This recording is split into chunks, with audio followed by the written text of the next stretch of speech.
আজ থেকে 30 বছর পরে মালদ্বীপ আর থাকবে না। এন্টায়ার কান্ট্রি ওরা কোথায় শিফট করবে, ল্যান্ড খুঁজতেছে। এই যে এখন উত্তর মেরুতে দক্ষিণ মেরুতে বরফ গলে সি লেভেল বেড়ে যাচ্ছে, জানেন না আপনারা? জলবায়ু পরিবর্তনের ব্যাপারে পৃথিবীর মোড়লরা তারা হয়রান পেরেশান, কি করবে, সাগরের পানি বেড়ে যাচ্ছে। তো আমরা চাইলেই পৃথিবীর বন ধ্বংস করে দিতে পারি না, চাইলেই পৃথিবীর পরিবেশ নষ্ট করতে পারি না। ইটস আওয়ার রেসপন্সিবিলিটি এই পৃথিবীকে আমাদের বাসযোগ্য করে রাখতে হবে। এটা হচ্ছে খলিফা কোরআনিক গাইডেন্স।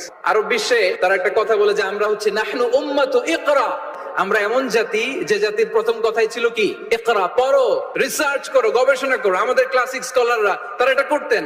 আমাদের আল বিরুনি ছিল, আল কিন্দি ছিল, জাবির ইবনে হাইয়ান ছিল, খাওয়ারিজমি ছিল। তারা গোটা বিশ্বকে চ্যালেঞ্জ করেছেন, তারা দেখিয়ে গিয়েছেন। এখন এটা এই নলেজ ট্রান্সফার করে ওয়েস্টের কাছে এসেছে, খুব ভালো, আবার আমাদের কাছে যাবে, আমরা শেয়ার করবো এটা। এই কোরআন নলেজ সিকিং এর ব্যাপারে, রিসার্চের ব্যাপারে, ইনোভেশনের ব্যাপারে আমাদেরকে উৎসাহিত করেছে। কোরআন মানুষকে মানুষ হিসেবে কনসিডার করতে